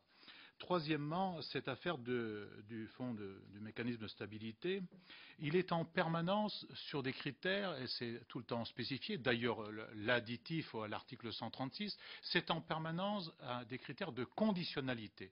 Et quand on creuse bien, c'est exactement les mêmes critères que le Fonds monétaire international, avec toutes les conséquences que ça a. C'est d'ailleurs ce qui a conduit sans doute ce matin Lula à préconiser au gouvernement portugais de ne pas passer sous leur fourche caudine, et je suis plutôt de cet avis. Quatrièmement, c'est ce que vient de dire Jean Gaubert tout à l'heure, quand on lit le texte attentivement, c'est une structure supranationale qui décide, qui prend des décisions. Je veux bien qu'on se réjouisse qu'il y ait un gouvernement économique. On peut faire de la convergence, mais ça dépend de quoi on parle. Si c'est de la convergence sociale ou si c'est de la convergence pour renforcer un euro de spéculation. Ce n'est pas tout à fait la même chose. Or, il est écrit expressément que le contrôle et la baisse se fait sur les salaires, sur les niveaux de protection sociale, sur les services publics et tutti quanti. Et ça va concerner tout le monde avec les conséquences que cela. Quant à la fiscalité, on ne parle pas du tout de ce qui a été plus ou moins évoqué là. C'est en permanence une fiscalité que payent soit les consommateurs, soit les familles populaires. D'ailleurs, il serait intéressant de faire une étude, peut-être ça pourrait être une mission parlementaire, de savoir ce que vaut exactement ce concept d'harmonisation fiscale entre la France et l'Allemagne. Qu'est-ce que ça a comme conséquence pour les citoyens français et les familles populaires françaises? Cinquièmement, je partage l'opinion de Sylvie Goulard là-dessus, sur ce qu'elle a dit, fracture l'Europe du Nord et l'Europe du Sud, c'est qu'on aura un centre fort et des pays périphériques et donc des tensions de plus en plus grandes alors qu'on devrait aider à les faire monter vers le haut. Donc je crois qu'il faudrait trouver autre chose. Je préférais qu'on réfléchisse ensemble par-delà nos différences à un pacte de développement, un pacte de croissance comme cela avait été, comme a dit Pervenche Berès tout à l'heure, mais on aurait un pacte de développement social et humain à la place de ce pacte de l'euro plus. Ce serait bien plus intéressant et productif, je pense, pour tout le monde, parce qu'on va être la seule région du monde où on applique ces politiques et on ne fait pas d'expansion économique via la consommation, ce qu'essayent de faire les États-Unis et la Chine. Et dernière chose, on fait ce pacte à 2 pays où il vient d'avoir des élections dimanche dernier. Ces 2 gouvernements, comme par hasard, c'est les gouvernements les plus sanctionnés, avec les conséquences dramatiques, si vous considérez comme moi que c'est une conséquence dramatique d'avoir une extrême droite au niveau où on est. Je crois qu'on devrait y réfléchir tous, par-delà nos opinions, nos différences d'opinion, parce que c'est un sujet très préoccupant. Merci beaucoup. Je vais passer la parole à Marietta Caramanli. Mais je vois que le débat se termine là, donc il va falloir que je vous quitte. Donc Jérôme n'est pas là, donc je vais demander à Gérard de venir me remplacer. Il arrive, bon, mais il me remplacera. Mais Marietta, la parole est... Oui, m'excuser, mais tout à fait d'accord avec ce que disait Constance Le Gris tout à l'heure. Il faut évidemment qu'on continue ces réunions. D'ailleurs, c'est une remarque qui m'avait été faite par Françoise Grossetête, si je me souviens. Ça serait bien que vous veniez aussi à Strasbourg. On va essayer de monter ça. Avec Jean Bizet, on va essayer de monter ça. On sera très heureux d'aller à Strasbourg. La prochaine réunion est prévue le 18 mai. Bien, je passe la parole à Marietta Caramanli et la coprésidence à Jérôme Lambert. Oui, merci Monsieur le Président. Il y a eu beaucoup de choses dites, à la fois inquiétantes quelquefois et des inquiétudes que je partage, mais aussi des critiques qui nous amènent peut-être à voir un peu autrement les choses dans l'avenir. On a beaucoup parlé, il était question de parler du pacte de stabilité et de croissance. Et dans ce terme-là, je ne trouve pas la stabilité et je ne vois pas non plus la croissance. Et pour quelle raison? Parce que pour l'instant, dans ce système, nous voyons aujourd'hui qu'un système de surveillance. Il a été dit tout à l'heure par Pervenche Berès et de sanctions. Et moi, je voulais à la fois vous partager un petit peu les interrogations qui certaines vont trouver écho. La première chose qui me préoccupe aussi, c'est dans cette synergie des budgets européens et nationaux, on ne voit pas très bien comment améliorer la coordination, notamment ce qui concerne les investissements et plus particulièrement ceux qui, en faveur du développement, par exemple, durable ou ayant un impact sur l'emploi. Parce que la question cruciale qui est posée aujourd'hui sur le plan non seulement national mais européen, c'est l'emploi et c'est le développement durable. Quelles sont les mesures envisagées? On ne voit pas encore clairement. Et je voulais aussi, quand on regarde en termes de ressources, parce qu'il faut aussi, ça demande de l'argent, l'Europe dispose de ressources humaines, techniques, industrielles, et qui sont, si je dis, sous-employées. Et par ailleurs, donc, elle n'a pas de plan d'emploi. Et je me souviens d'une phrase que j'avais lu une phrase, parce que je n'étais même pas née et pensée à l'époque, en 1929, Keynes qui écrivait qu'il y a du travail, il y a des hommes, il faut trouver justement le moyen de les mettre ensemble. Et concernant les investissements d'avenir, l'Union européenne entend-elle mobiliser justement l'épargne et sur quelles priorités? Peut-être Pervenche pouvait ou Sylvie nous faire partager un petit peu à travers les rapports et le travail qu'ils font au niveau européen. Enfin, pour terminer, on parlait de ressources propres et on ne peut pas éclipser ce débat et cette question qui est posée quand même régulièrement à nos différentes rencontres, c'est de l'évolution nous attendons au niveau du budget européen, du budget de l'Union, qui aujourd'hui est composé de contributions des États affectés par l'essentiel à la politique agricole et aux aides structurelles aux régions les plus pauvres. Mais ne faudrait-il pas justement conférer au Parlement européen le droit de lever l'impôt européen? Si on prend le 1% qui était question du PIB européen, on arrivait à 100 milliards, et ce qui permettrait justement de prévenir et de limiter la spéculation contre les finances publiques des États membres et leurs dettes. Donc au-delà de la surveillance, de la sanction, qui est peut-être par moment, je partage ce que vous disiez sur certains pays qui n'ont pas fait toujours jouer leur rôle comme il faut, mais il faut aller quand même au-delà, parce qu'on ne peut pas s'en sortir uniquement avec de la surveillance et avec des sanctions. Les élèves doivent faire des efforts, mais aussi ils doivent aussi avoir un avenir, et donc les mobiliser, les motiver. Qui demande la parole encore? Oui, je voulais justement m'interroger si, disons, les mesures qui sont prises au niveau européen, à travers, je dirais, des contraintes imposées par davantage de cohérence économique, ne sont pas finalement une chance pour notre pays. Culturellement, nous sommes un pays qui avons du mal à nous défaire des facilités d'une politique de déficit et de dette. Moi, je considère que, alors je ne sais pas où, au niveau européen, quel est le regard européen qu'on porte sur la France. Est-ce que nous faisons partie des pays du Nord ou du Sud, ou je dirais entre les deux? Mais en tous les cas, je crois que c'est pour nous une formidable chance, disons, d'avoir, je dirais, une contrainte extérieure vers davantage de sérieux budgétaire, et de nous inscrire enfin dans une politique pluriannuelle, je dirais, de rétablissement des comptes publics, qu'incarne un petit peu la tentative d'imposer constitutionnellement une règle d'or.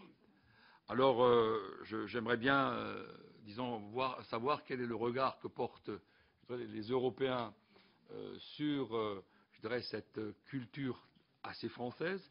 Et deuxièmement, on parlait tout à l'heure de la Grèce. Est-ce que vous avez le sentiment que les mesures qui sont imposées à la Grèce étendent la Grèce, ou est-ce que, je dirais, elles vont l'amener davantage, disons, à sortir à terme des difficultés dans lesquelles elle se trouve? Parce que ça peut être considéré comme une punition ou, je dirais, une contrainte vertueuse. Je dirais, vu de France, parfois je me dis, nous donnons des leçons à l'Europe entière en termes, je dirais, de pilotage économique, de pilotage budgétaire, et je me trouve relativement peu vertueux. D'autres paroles? Oui, il y a une chose qu'on a l'air d'avoir acquis aujourd'hui, c'est-à-dire, et ça a été dit par quelqu'un tout à l'heure, la dette bleue, et puis la dette bleue qui serait effectivement garantie et l'autre qui ne serait pas.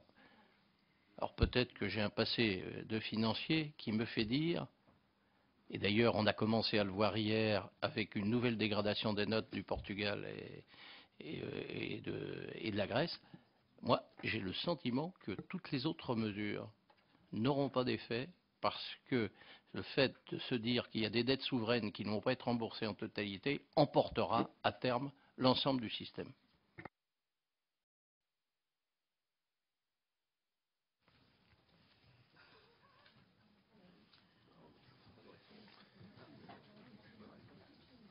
Oui, Sylvie, si tu veux. La parole, mais pour répondre à Yves Bure, je crois que c'est un réflexe que je trouve très positif. Pourquoi? Parce qu'effectivement, il suffit d'ailleurs de relire le rapport Pébro qui avait été fait en 2005, avant la crise, et qui est franco-français, et qui faisait apparaître que les tendances de la dette française sont insoutenables. Bon. Encore une fois, on peut vouloir redéployer les dépenses, mais le train n'est pas soutenable pour nos enfants. Ce n'est pas une question de faire plaisir à Bruxelles ou à Berlin, c'est que ce n'est pas soutenable. Donc ça, je crois qu'effectivement, on peut le vivre de cette manière-là. S'agissant de la Grèce, il y a des échos qui sont contrastés, mais je parle sous le contrôle de Pervenche, qui est peut-être allé avec la commission crise il n'y a pas longtemps. Ce qu'on entend, il y a eu une période où il y avait une espèce de condamnation définitive de la Grèce. De toute façon, il finirait par faire défaut, etc. Pas dans le discours public, mais dans le... ensuite, je crois que le gouvernement grec prend des mesures qui sont redoutablement dures,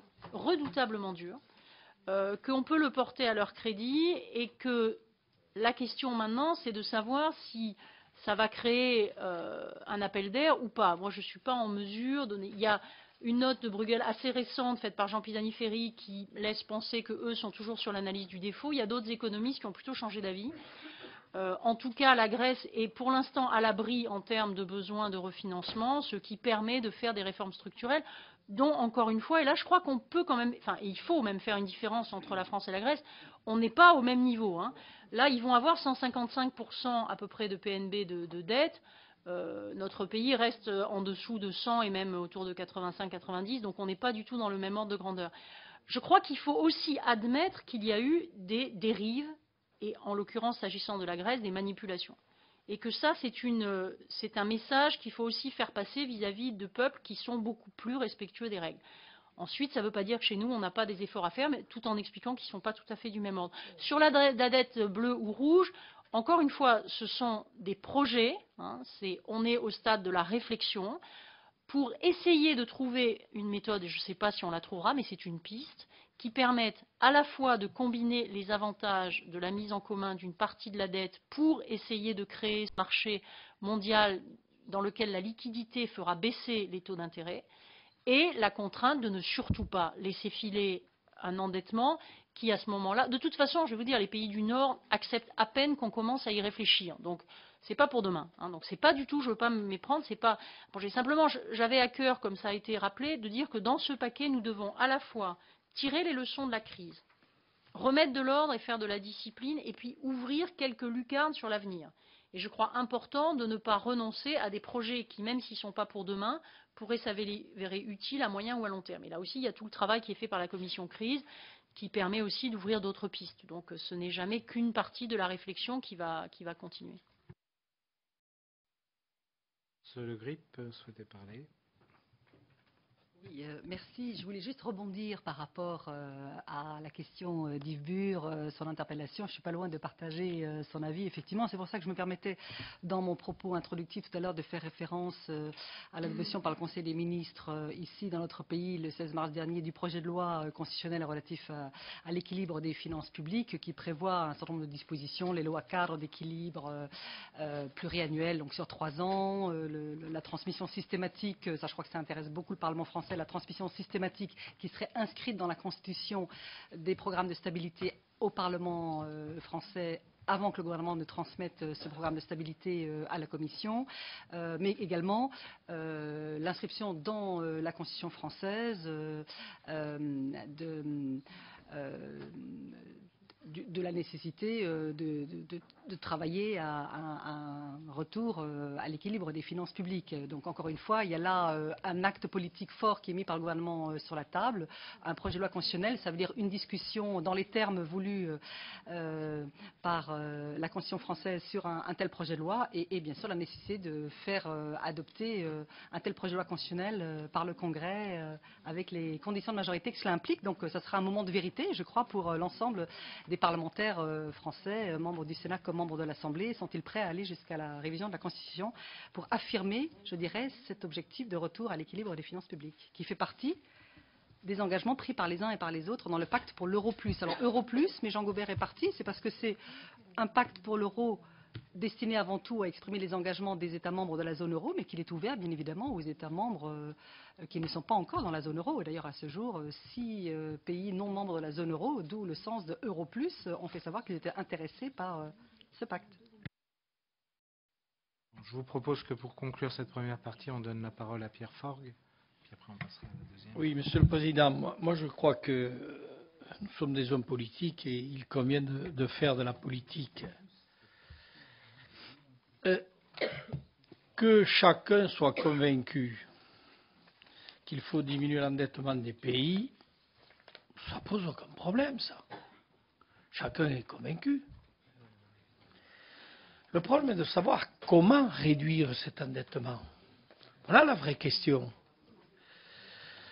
Alors, moi, je ne veux pas savoir si ces différentes mesures prévues au plan européen vont avoir un effet vertueux sur nous ou pas. La question, elle n'est pas là. La question est de savoir si, pour réduire l'endettement, on fait faire des efforts justement répartis. Tel n'est pas le cas. Toutes les mesures qui sont prévues ici se calent évidemment sur le FMI, sur l'OMC, sur la mondialisation.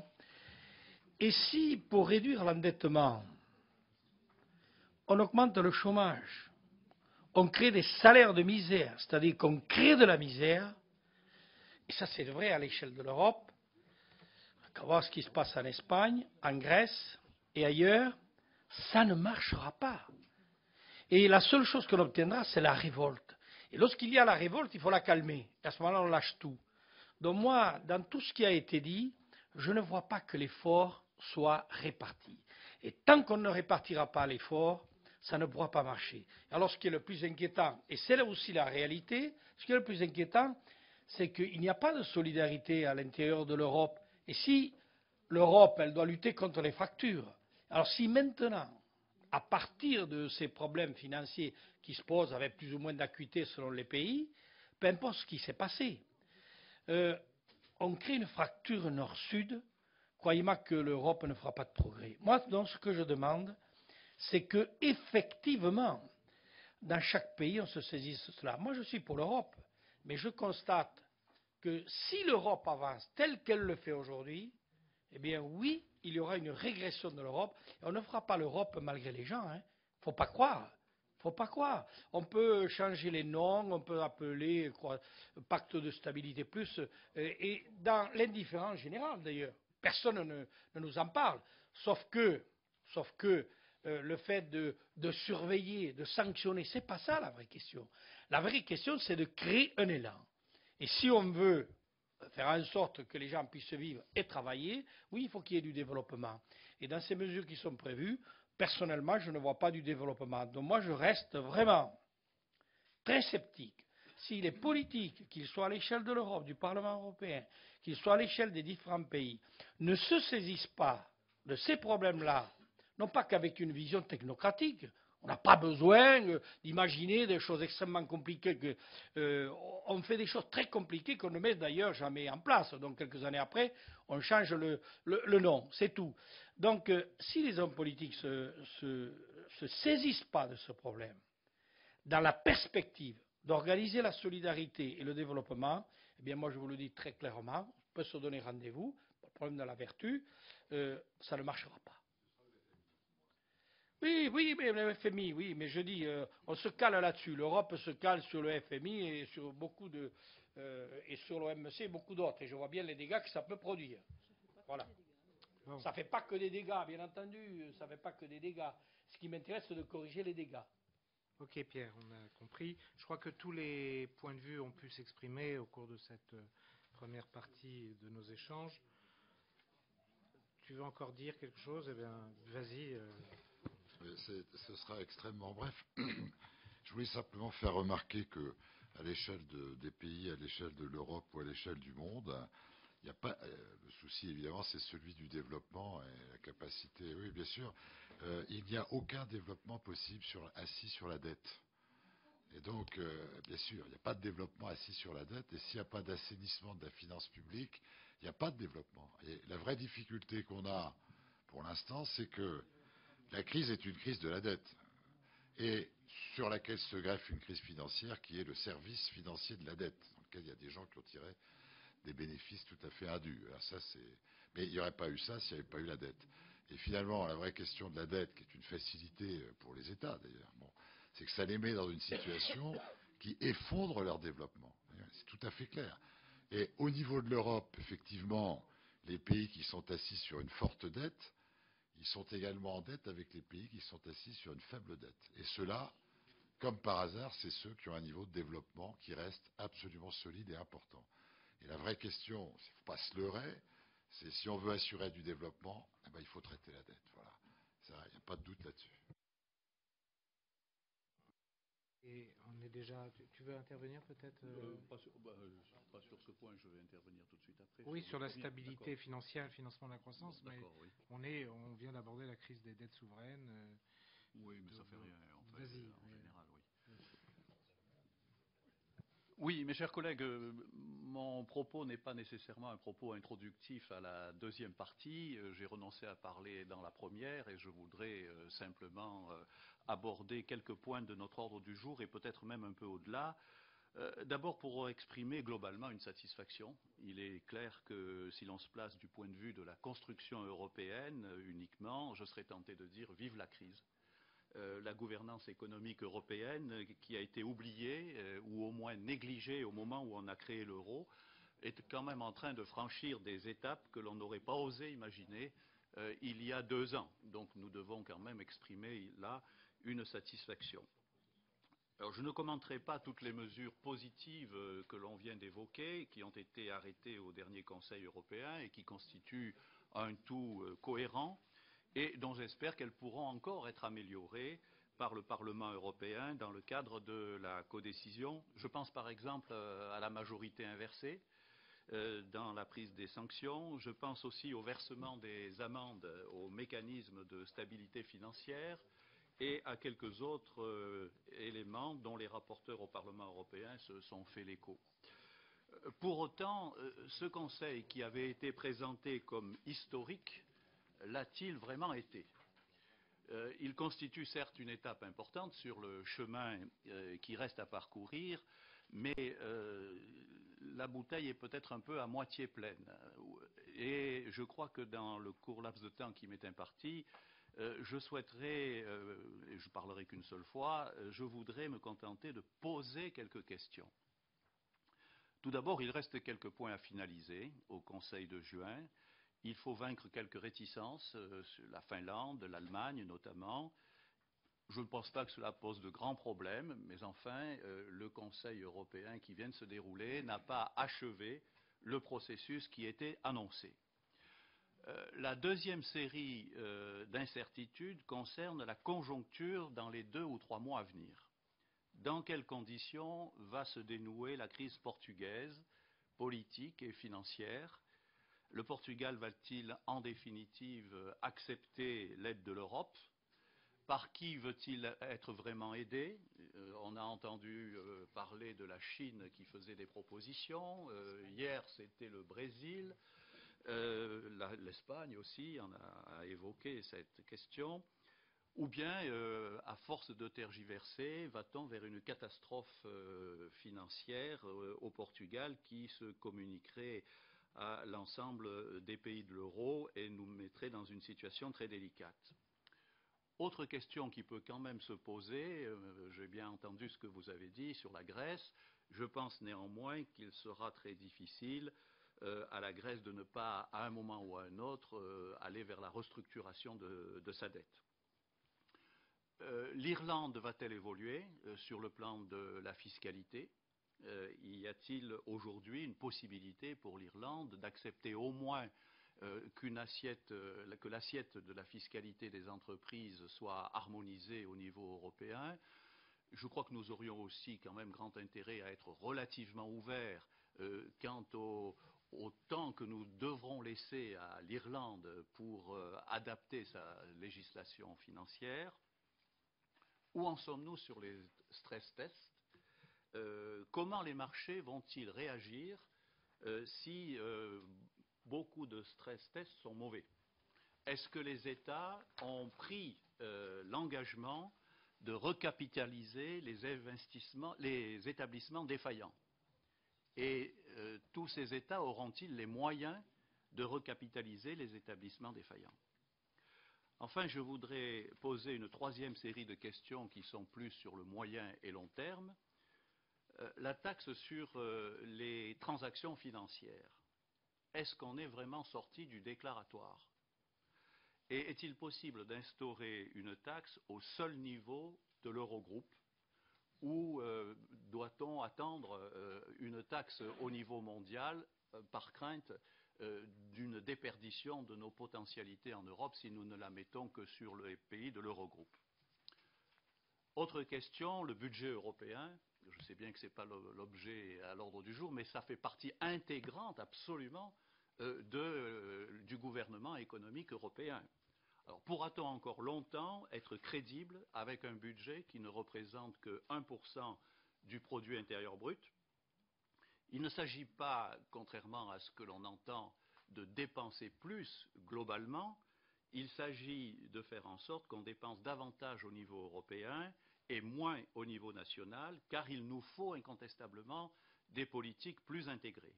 Aucun de nos États ne peut s'en sortir seul face à la concurrence internationale, et il faut donc convaincre nos opinions publiques que des politiques plus intégrées, par exemple dans les domaines de la recherche, des communications, de l'énergie, des biotechnologies, de l'espace, donneraient des résultats globaux supérieurs à la somme des résultats de chacun.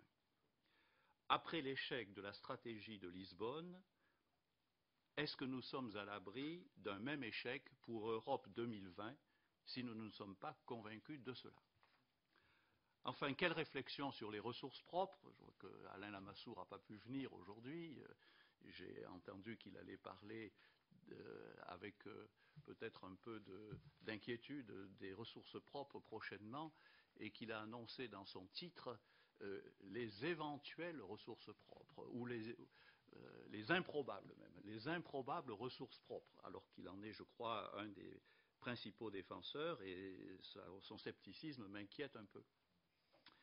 Quelle politique en matière d'emprunt? Ça a été évoqué tout à l'heure. Enfin, je termine sur deux autres questions. Ne faut-il pas élargir les objectifs de la Banque centrale européenne, qui aujourd'hui est uniquement un objectif d'inflation, que nous avons parfaitement maîtrisé depuis d'ailleurs la création de l'euro, pas uniquement à cause de l'euro, mais en partie grâce à cela. D'autre part, il y a la croissance, il y a une série d'objectifs que l'on pourrait peut-être donner à la Banque centrale européenne. Quelle politique de change? Le sentiment que nous avons, c'est que la Chine a une politique de change, les États-Unis ont une politique de change, et on a le sentiment que la politique de change de l'euro, c'est en fait une résultante, et non pas le fruit ou l'objectif d'une politique. Et enfin, je termine par une autre interrogation. Est-ce que la Cour des comptes européenne ne devrait pas avoir un rôle plus important, comme la nôtre, ici en France, sur le contrôle budgétaire? Il me semble que c'est un point qui pourrait donner une force au contrôle, parce que les cours des comptes ont tout de même à la fois les moyens et le prestige nécessaires. Il me semble que le gros problème de tout ce dont nous venons de parler ce soir, c'est de savoir si nous allons être capables véritablement de le mettre en œuvre, au-delà de nos bonnes intentions, de voir quels peuvent être les résultats. Et de ce point de vue, est-ce que l'on a fait un bilan d'ores et déjà de la politique de régulation au niveau mondial? J'ai l'impression que dans beaucoup de domaines, tout repart comme avant. D'ailleurs, le commissaire Michel Barnier a lui-même expliqué publiquement qu'il n'avait pas le sentiment d'avoir été parfaitement entendu de ce point de vue. Donc voilà, me semble-t-il, une série de questions qui, à moyen et long terme, pourraient compléter le gouvernement économique européen, avec à la fois le souci de ne pas se contenter de prendre des mesures, mais de s'assurer régulièrement qu'elles ont des effets et qu'elles sont efficacement mises en place, et avec quelques autres pistes qui permettraient de compléter ce qui n'a pas pu être fait dans ce premier jet, et c'était tout à fait compréhensible, on ne peut pas tout faire à la fois, mais qui permettrait quand même, à mon avis, de conforter la politique économique, la gouvernance économique européenne. Voilà les quelques réflexions que je voulais soumettre à votre appréciation. Sylvie, il était prévu, si tu souhaites, parce que tu es déjà intervenu assez largement, mais si tu veux réintervenir maintenant... C'était prévu comme ça, alors bon, si tu veux le faire, tu peux... C'est peut-être pour ça que tout le monde s'enfuit, d'ailleurs les derniers vont partir. Non, enfin, c'est un magnifique programme, je dirais peut-être de l'Europe un petit peu comme on la voit à Paris, avec beaucoup d'éléments que personnellement je peux tout à fait partager, mais je parle ici sous le contrôle des collègues qui sont là. Il y a des sensibilités extrêmement diverses en Europe. Par exemple, sur la notion de modifier le mandat de la Banque centrale européenne, je pense qu'on aurait un succès assez limité si on s'engageait dans cette voie, et que d'ailleurs, je crois qu'il ne faut pas oublier que je crois qu'on a atteint l'objectif d'inflation, qui met à l'abri l'épargne des ménages les plus modestes, qui évite qu'il y ait des appauvrissements invisibles. Après, on peut être pour ou contre, mais il faut aussi saluer ce qu'on a pu faire parce que la Banque centrale avait un mandat clair. Je signale d'ailleurs que ce qu'on a fait l'année dernière dans le cadre du paquet supervision, ça a été la création d'un comité européen du risque systémique. J'étais rapporteur, et c'est aussi le paquet de textes qui a créé les autorités, dont celle qui s'occupe des stress tests. A créé donc ce comité du risque qui est censé surveiller la stabilité financière et pas seulement la stabilité monétaire, et qui est rattaché à la Banque centrale.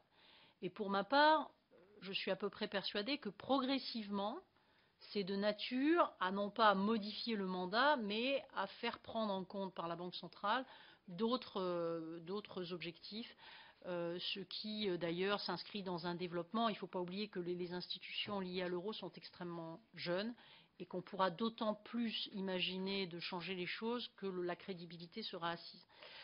Sur la taxe sur les transactions financières, on a eu un débat au Parlement, on a eu un vote. Ça a été une énorme bataille déjà pour simplement dire que cette taxe pourrait exister au niveau européen. Beaucoup de collègues utilisant l'argument que je trouve pour ma part totalement fallacieux, consistant à dire tant qu'on ne fait rien au niveau global, on ne fait rien à un autre niveau. Alors, il est évident qu'il y a des risques de délocalisation d'activités financières et qu'il faut être extrêmement vigilant parce que nous avons en France, en Europe, des établissements financiers majeurs et qu'il ne faudrait pas non plus que tous les emplois qui sont liés à ces services s'en aillent à Hong Kong ou à Singapour. Mais d'un autre côté, dire qu'on ne fera jamais rien tant que tous les États du monde ne se seront pas mis d'accord, je trouve ça un peu fallacieux. Voilà, sur les stress tests, encore une fois, je crois qu'en ayant rendu l'autorité bancaire plus solide, plus indépendante, dans la continuité de ce qui avait été proposé par le groupe de travail de Jacques de Larosière, par Michel Barnier, etc., je crois qu'on a contribué à les rendre plus efficaces. Il faut bien voir qu'on est quand même dans une contradiction totale, c'est-à-dire qu'à la fois on voudrait qu'ils prennent en compte les scénarios les plus catastrophiques, et on sait très bien que si on affiche devant les marchés les résultats de scénarios catastrophiques, nous portons crédibilité à nos établissements. Et dernière remarque, c'est, si je puis me permettre, sur la recherche et sur le budget. Moi, j'ai envie de demander à tous les élus qui sont là s'ils sont d'accord, si au nom de la recherche européenne, on fait partir des labos de leur circonscription.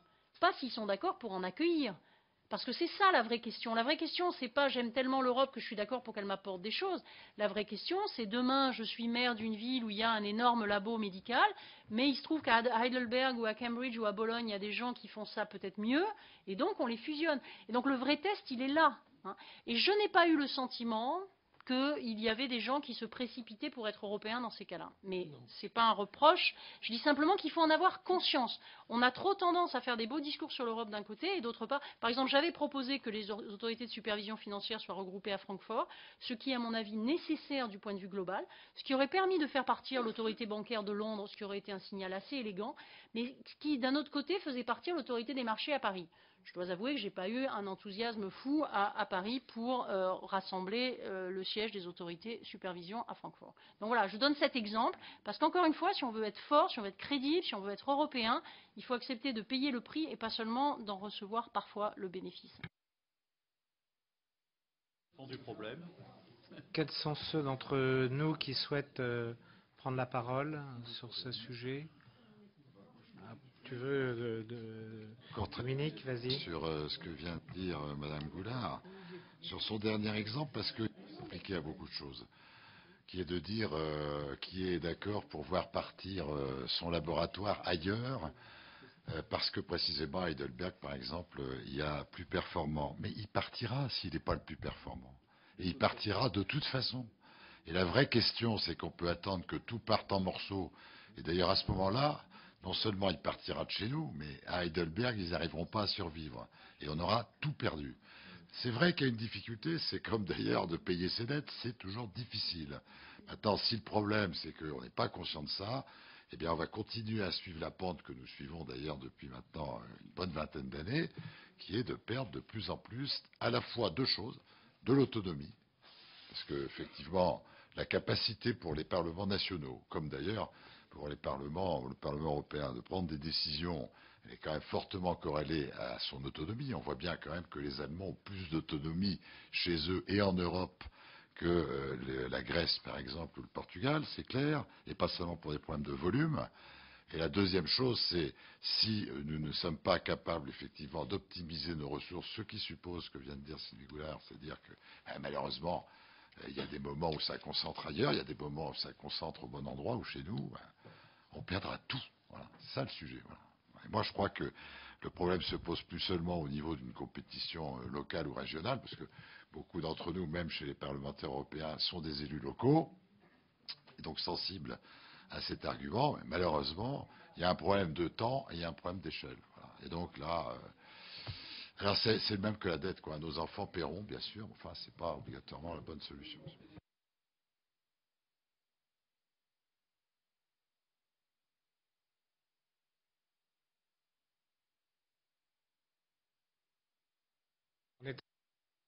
Oui, c'est sûr.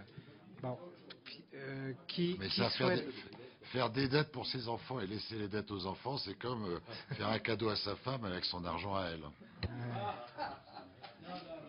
Je me permets d'ailleurs, je suis rebondir sur ce qu'a dit M. Bernard Raymond sur le Portugal. Moi, une des choses qui me frappe le plus, c'est qu'on s'insurge contre Bruxelles, contre le fait que l'Europe demanderait des choses au Portugal, et personne n'est choqué du fait qu'on se vende à des Chinois ou à d'autres. Je préfère le partage de souveraineté dans un système organisé où même les pays de petite taille, il n'y a qu'à voir, M. Barroso, le président de la Commission, joue un rôle, plutôt que ce qui est en train de se passer, c'est-à-dire qu'au nom du souverainisme, on est en train de sacrifier un certain nombre d'intérêts européens. Les Grecs ont déjà vendu le port du Pirée, et demain matin, il y en a d'autres qui en feront autant. Je crois qu'il faut cesser de présenter le fait de recourir à l'argent des Européens comme un sacrifice de souveraineté. C'est le fait d'actionner un dispositif de solidarité. Qui veut prendre encore la parole? Le problème, c'est que la mondialisation va beaucoup plus vite que le rythme de la construction européenne, et comme vous le disiez à l'instant, et que on est en train de se faire vendre par appartement si ça continue. Bon. On arrête là pour cet échange, cette rencontre qui a été riche de toutes vos interventions. Je vous remercie. Peut-être Pierre-Bernard Raymond a une dernière information à vous faire. Simplement, il vous est proposé que la prochaine réunion ait lieu au Sénat le 18 mai à 16h30. Et nous avons une proposition de notre collègue Brigitte Girardin pour retenir le thème de la politique commerciale de l'Union. Est-ce que vous êtes d'accord sur la date et sur le thème? Le thème, oui. Bon. Normalement, la date, on l'a fait en fonction du Parlement européen. Je pense qu'elle a été préconcertée, oui. Bien. Bien, c'est nous. On vous remercie. Bon retour à chacun.